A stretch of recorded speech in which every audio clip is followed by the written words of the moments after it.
Bodoland territorial region বা BTR কথা আপোনালোক সকলোৱে জানে, কিন্তু আপোনালোকে কাৰ্বি আংলং অট'নমাছ কাউন্সিলৰ বিষয়ে জানেনে? হয়তো বহুতে নাজানে। মাত্ৰ কাৰ্বি মানুহখিনিয়ে জানিলে নহ'ব, আমি প্ৰতিজন অসমীয়াই ইয়াৰ কথা জনাটো উচিত। কি এই কাৰ্বি আংলং অট'নমাছ কাউন্সিল? কিয় ইয়াক বনোৱা হৈছিল? অসমত বাৰু ইয়াৰ এতিয়া কিবা প্ৰয়োজন আছেনে?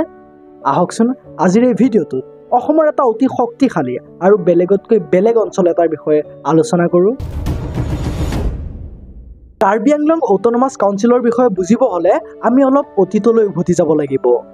আমাৰ অসম তথা নৰ্থ ইষ্ট কাৰ্বি, ডিমাচা, খাচী, মিজো, নগা আৰু যে কত কিমান জনগোষ্ঠী, জনজাতি, ভাষা, সংস্কৃতিৰে ভৰি আছে। 1947 চনত ভাৰত স্বাধীন হোৱাৰ পিছত এই জনগোষ্ঠীসমূহৰ মাজত এটা ভয় সোমাই গৈছিল। তেওঁলোকৰ মনত এটাই চিন্তা ঘূৰি আছিল, এখন বৃহৎ ৰাজ্য চৰকাৰৰ অধীনত আমাৰ সংস্কৃতি, আমাৰ ভাষা, আমাৰ অধিকাৰ বাচি থাকিবনে? এইবোৰৰ কাৰণেই ভাৰত চৰকাৰে ভাৰতীয় সংবিধানৰ 6ষ্ঠ অনুসূচীৰ অধীনত এক বিশেষ ব্যৱস্থা গঢ়ি তোলাৰ সিদ্ধান্ত ল'লে। এই ব্যৱস্থাই জনজাতি অঞ্চলসমূহক বিশেষ স্বায়ত্তশাসিত পৰিষদ দিছিল, যাতে সেই পৰিষদে স্থানীয় বিষয়সমূহৰ সিদ্ধান্ত নিজে ল'ব পাৰে। আৰু তেনেকৈ 1952 চনত জন্ম হৈছিল কাৰ্বি আংলং স্বায়ত্তশাসিত জিলা পৰিষদৰ। জন্মতে ইয়াৰ নাম আছিল United Mikir and north Cachar hills district. কিন্তু 1976 চনত ইয়াৰ বিভাজন হয় আৰু ইয়াৰ পৰাই বিভাজন হোৱা এটা ভাগৰ নাম বৰ্তমানৰ কাৰ্বি আংলং স্বায়ত্তশাসিত পৰিষদ হয়, যাৰ হেডকোৱাৰ্টাৰ ডিফুত পতা হয়। কাৰ্বি আংলং স্বায়ত্তশাসিত পৰিষদৰ আঁৰৰ মূল ধাৰণা আছিল আত্মশাসন। অসম চৰকাৰৰ সম্পূৰ্ণ হস্তক্ষেপ নোহোৱাকৈ কাৰ্বি জনসাধাৰণক নিজৰ মাটি, নিজৰ বনাঞ্চল, নিজৰ সংস্কৃতি আৰু উন্নয়নৰ বিষয়ে সিদ্ধান্ত ল'বলৈ দিয়া। মূলতঃ স্থানীয় শাসনৰ সৈতে জড়িত প্ৰায় সকলো কামৰে দায়িত্ব কাৰ্বি আংলং স্বায়ত্তশাসিত পৰিষদৰ।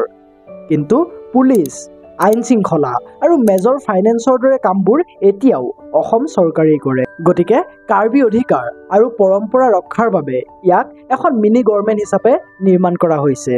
এতিয়া চাওক ইয়াৰ চৰকাৰে কেনেকৈ কাম কৰে। কাৰ্বি আংলং স্বায়ত্তশাসিত পৰিষদত 30 জন সদস্য আছে। ইয়াৰে 26 জনক কাৰ্বি লোকসকলে প্ৰত্যক্ষভাৱে ভোটদান কৰি নিৰ্বাচন কৰে আৰু 4 জনক অসমৰ ৰাজ্যপালে নিৰ্বাচন কৰে। এই সদস্যসকলৰ পৰাই এজন মুখ্য কাৰ্যবাহী সদস্য বনোৱা হয়। এওঁ পৰিষদখনৰ মুখ্যমন্ত্ৰীৰ দৰে হয়।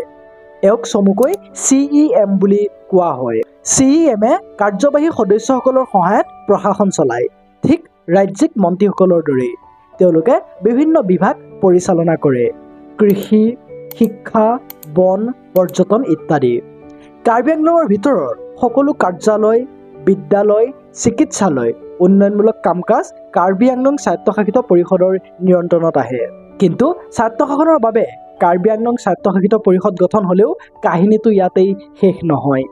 অধিক ক্ষমতা, আনকি পৃথক ৰাজ্য গঠনৰ দাবীত কাৰ্বি আংলঙত এতিয়াও বহু আন্দোলন আৰু প্ৰতিবাদ চলিয়ে থাকে। কাৰ্বি জনসাধাৰণে অনুভৱ কৰে যে 6ষ্ঠ অনুসূচীৰ ক্ষমতা পৰ্যাপ্ত নহয়। তেওঁলোকে পোৱা ধন সীমিত। তেওঁলোকৰ মতে এতিয়াও অসম চৰকাৰে তেওঁলোকৰ মূল খণ্ডসমূহ নিয়ন্ত্ৰণ কৰি আছে। সেইবাবেই BTRত কৰাৰ নিচিনাকৈ 2016 চনত কাৰ্বি আংলং স্বায়ত্তশাসিত টেৰিটৰিয়েল কাউন্সিল নামৰ এটা নতুন ছেটআপ ঘোষণা কৰা হৈছিল। ইয়াত অধিক ক্ষমতা আৰু আৰ্থিক স্বাধীনতা দিয়াৰ প্ৰতিশ্ৰুতি দিয়া হৈছিল। অৱশ্যে এতিয়াও মানুহবোৰে কয় যে ৰিজনৰ পৰা কাউন্সিল কৰাৰ পিছতো তেনেকৈ বিশেষ একো সলনি হোৱা নাই। এতিয়াও উন্নয়ন লেহেমীয়া গতিতে হৈ আছে। দুৰ্নীতি আগৰ দৰেই চলিয়ে আছে। সম্পূৰ্ণ স্বায়ত্তশাসনৰ সপোন এতিয়াও অসম্পূৰ্ণ যেন অনুভৱ হয়। আপুনি হয়তো এতিয়া মোক প্ৰশ্ন কৰিব পাৰে, এই কাউন্সিলৰ সঁচাকৈ প্ৰয়োজন আছিল নে বাৰু? ইয়াৰ উত্তৰ হ'ব হয়, এই কাউন্সিলৰ প্ৰয়োজন আছিল। কাৰণ চাওক, অসম কেৱল এটা ভাষা, এটা সংস্কৃতি বা এটা জনগোষ্ঠীৰ নহয়। ইয়াত কাৰ্বি, বড়ো, ডিমাচা, মিচিং, তিৱা, আহোম আৰু বহুতো সম্প্ৰদায়ৰ সুন্দৰ মিশ্ৰণ আছে। এনে কাউন্সিল অবিহনে হয়তো সৰু সৰু জনজাতীয় সম্প্ৰদায়ে নিজৰ পৰিচয় হেৰুৱাই পেলালেহেঁতেন। কাৰ্বি আংলং স্বায়ত্তশাসিত পৰিষদৰ জৰিয়তে কাৰ্বি মানুহখিনিয়ে নিজৰ ভাষা, ৰীতি নীতি আৰু মাটিৰ অধিকাৰ সুৰক্ষিত কৰিব পাৰে। এতিয়া আহোঁ বৰ্তমানৰ সময়লৈ। কাৰ্বি আংলং স্বায়ত্তশাসিত পৰিষদৰ এতিয়াও বাৰু প্ৰয়োজনীয়তা আছেনে? নিশ্চিতভাৱে আছে। কাৰ্বি আংলং অসমৰ অন্যতম বৃহৎ পাহাৰীয়া জিলা। ই বনাঞ্চল, খনিজ পদাৰ্থ আৰু জৈৱ বৈচিত্ৰ্যৰে চহকী। অসমৰ অৰ্থনীতি আৰু পৰিৱেশ বিজ্ঞানত ই এক বৃহৎ ভূমিকা পালন কৰে। ইয়াৰ ভৱিষ্যতৰ কথা যদি ক'ব যাওঁ তেন্তে কাউন্সিলে নিজৰ ক্ষমতা কেনেদৰে ব্যৱহাৰ কৰে তাৰ ওপৰত ই নিৰ্ভৰ কৰিব। যদি নেতাসকলে শিক্ষা, চাকৰি সৃষ্টি আৰু স্বচ্ছ শাসনৰ ওপৰত গুৰুত্ব দিয়ে তেন্তে ই অন্যান্য স্বায়ত্তশাসিত অঞ্চলৰ বাবে আদৰ্শ হৈ উঠিব পাৰে। কিন্তু যদি দুৰ্নীতি অব্যাহত থাকে আৰু যুৱক-যুৱতীৰ প্ৰতিবাদক আওকাণ কৰা হয় তেন্তে পুৰণি একেবোৰ বিষয়ে পুনৰাবৃত্তি হৈ থাকিব। আজি মানুহে নিজৰ পৰিচয় ৰক্ষা কৰি আগুৱাই যাব বিচাৰে। কাৰ্বি আংলং স্বায়ত্তশাসিত পৰিষদৰ প্ৰতিষ্ঠাপকসকলেও সেইটোৱে বিচাৰিছিল আৰু নতুন প্ৰজন্মইও এইটোৰে সপোন দেখে। That's it for today. আপুনি এই ক্ষেত্ৰত কি ভাবে কমেণ্ট কৰি জনাওকচোন। আৰু যদি এই ভিডিঅ'টো ভাল লাগিল তেন্তে ভিডিঅ'টোত এটা লাইক কৰি এই চেনেলটো ছাবস্ক্ৰাইব কৰি লওক। এই ভিডিঅ'টো শেষৰলৈকে চোৱাৰ বাবে আপোনাক বহুত বহুত ধন্যবাদ। লগ পাম এটা নতুন ভিডিঅ'ৰ সৈতে। জয় আই অসম।